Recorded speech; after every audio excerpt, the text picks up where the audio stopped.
and He's Lisa. the one. Okay. Yeah, and we're from the Netherlands, from The Hague. From the And is that real greenery behind you, or is that an image on your computer? Wallpaper. It's wallpaper. It's an image. Yeah, it's wallpaper. Yeah, that's A computer image. But these are real. yeah, some real greenery. Okay, and I see. Okay, so Yeah. part of it's real and part. Well, Yeah. welcome.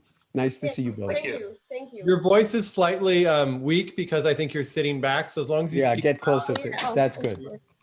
Then we see more of you and less of the green. Yeah. Great, welcome. Yeah, I have a question about anxiety.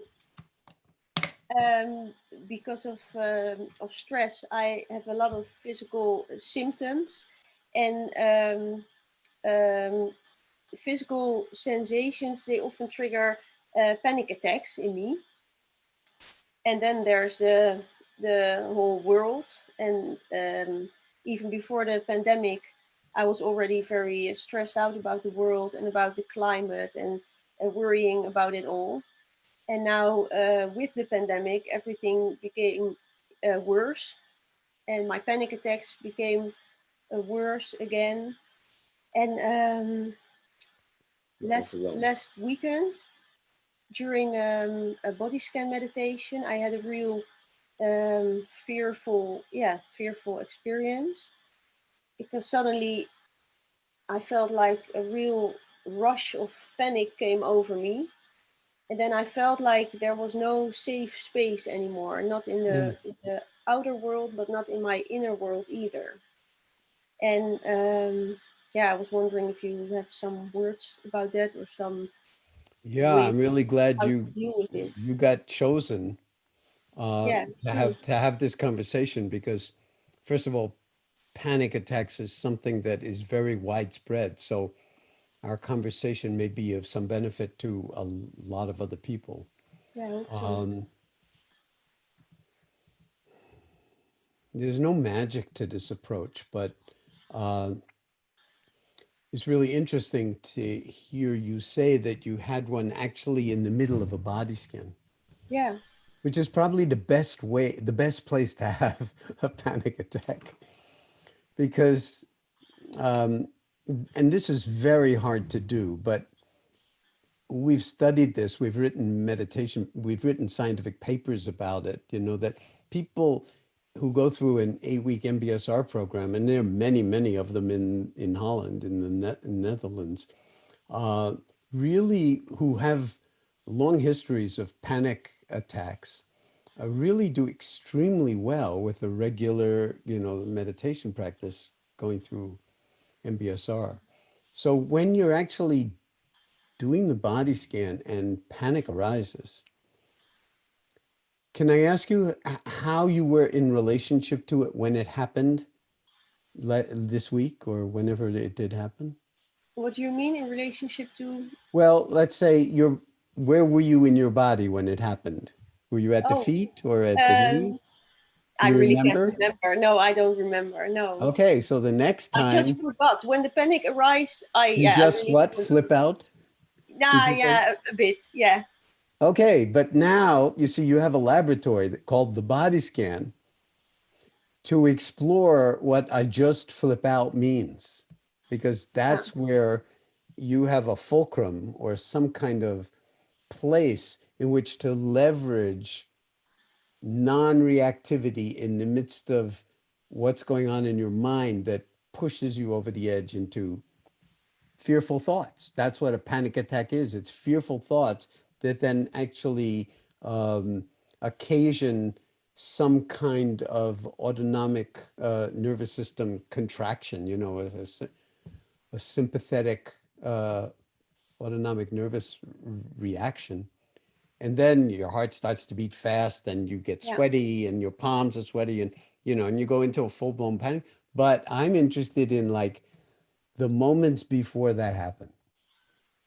And so you can actually, since you've had panic attacks for a very long time, you have every reason to take what I'm saying seriously, or to take the invitation seriously, to look at the body scan or your meditation practice or your life as a laboratory to actually investigate what actually arises first. And then how are you going to, then how will you be in relationship to that moment? Because you can see, and this works with depression too, because usually what happens is some kind of memory, some kind of thought, some kind of image, some kind of feeling. Yeah. And then something happens. Like often it's another thought that throws you over the edge, and then another, and then pretty soon you're in full-blown panic. But with the practices that we've been developing, have you been doing this with us for a week or two or more? Or? From the beginning. From the beginning, okay. And so you've got she's been some practicing MBSR as well. Yeah, I did the MBSR. okay. The So you've got MBCT. some I did the momentum. MBCT. Even Yeah. was MBSR useful to you during the time you Yeah. took it? Yes. Yeah. Okay. So, but the work is never finished. So you've got some momentum, some real momentum in the practice behind you. And the question is, can you actually bring the lens of moment-to-moment awareness without reactivity right into that moment where the thing starts to tilt in the direction of panic? And usually it will be a thought or a feeling. Yeah. And then Yeah. here's the homework. This is my homework assignment for you. Can you actually stay with it in awareness as it arises? And then sooner or later, the thought's going to come up. Uh-oh, I'm now on the slide into panic. Okay. And then recognize that that's just a thought too. And it doesn't have to be true. And stay with, say, your feet or your hands, just wherever you are on the body scan. Go back to the whole body lying there, or to your breath, or to your feet, or just ground yourself in the body itself. Someplace where you're not having the fluttering of the breath or the heart or whatever the symptoms are, but someplace where you can just hang in there. Yeah. Does that make any sense to you? Yeah. Yeah. It does. Have It you really have you does. played Yeah. with that already before? I mean, having No, not really. No. okay, so No. this is where you have to really take what I'm saying seriously, because it's all the same practice. But at these kinds of moments, it's really critical to notice. And it's not that different than what I was saying to Miriam about that moment where she noticed that she's not trembling, and all of a sudden she's trembling again. You can play with that in terms of panic versus just awareness of feelings and thoughts and sensations. Yeah. And play with, or invite yourself to see if you can rest in awareness. Now, when you're not having panic, have you had moments when we're in the guided meditations where you really feel like you're fully present and time falls away? Well, some real small moments. Yeah, Yeah. short, brief moments, but many times. You can have them many times. Yeah.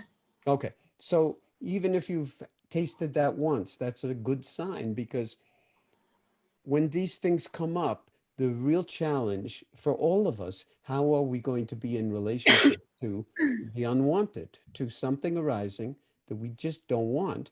And then Yeah. usually we contract around it, fall into reactive thinking and emotions. And that's like a spiral that pushes us down into Yeah. panic. Exactly. Yeah. Yeah. So you can play with this and I will. investigate it. And then report back. If we're still here 4 or 5 weeks from now, or even next week, we'll try to look out for you and report back how it's going. Because I tell you, among all the human ailments, so to speak, and afflictions, panic disorder is one that you can really dissolve completely. Okay. And all I'll the try. evidence points to that. But you have to become your own scientist, so to speak, and your own, sort of friend, and really notice what the panic is all about, what it's trying to tell you, and then also not take any of it personally. It's just sensations and thoughts and emotions, but the awareness isn't. You can ask yourself, is my awareness of my panic panicking? Yeah. Yeah, I tried to, but I couldn't really find my awareness at that point. So Okay, well I don't know. Okay, well, that's the time to anchor in, say, the breath, but if the breath is already too agitated, maybe the bottoms of your feet. Yeah. I doubt very much whether the bottoms of your feet are going to get anxious. Yeah. Yeah, me too. Okay, but they are a great anchor. Yeah. You want your feet to be like, you know, they're there for a reason. Yeah. So you can go to those sensations, and that can give you a kind of perspective on, you know, from awareness of what's arising that's tilting you towards the panic. And it's actually a habit. Panic attacks, or actually you get into the habit of it, and then you anticipate, oh my God, this is going to be another one. It's going to be a bad one because the last one I had the same kind of thought. And then like you're driving yourself crazy. You don't need to do that. No, but I'm really good at it. Yeah, well, you've practiced a lot. So that's why you have to practice the opposite. Yeah. Yeah, but that's beautiful that you can laugh about it and make a joke like that. You're really good about it. Yeah, but you don't need it anymore. No. Okay. So, and here's another suggestion, just, you know, write your panic a letter. Dear Panic, and then tell it everything you want to say to your panic about, I don't need you anymore. Okay, yeah. Okay? But you can also ask it a question. And that is, what are you trying to say to me? Yeah. And then write another letter. Dear Lisa, hi, I'm your panic speaking. And then just let your panic tell you, just write automatically whatever your panic wants to say to Lisa. Can you do that? Yeah, I will. It will be a mindfulness practice, okay? Yeah. It's not just writing, but it's a writing mindfully, but spontaneously too. So you're not thinking about it too much. Just, what does your panic want to say to you? And what do you want to say to your panic? Like, I've had enough of you. You ruined my life enough already. Whatever it is, wouldn't be bad to do that. But the most important thing is what I said earlier about just the next time panic arises in the body scan or sitting or anything else. Yeah. Welcome it. Put the welcome it out and investigate it, and don't take it personally. See what happens. Okay, I will. Thank you. Yeah, lovely. Thank you very much. You're welcome. I'm so glad we got to talk like this.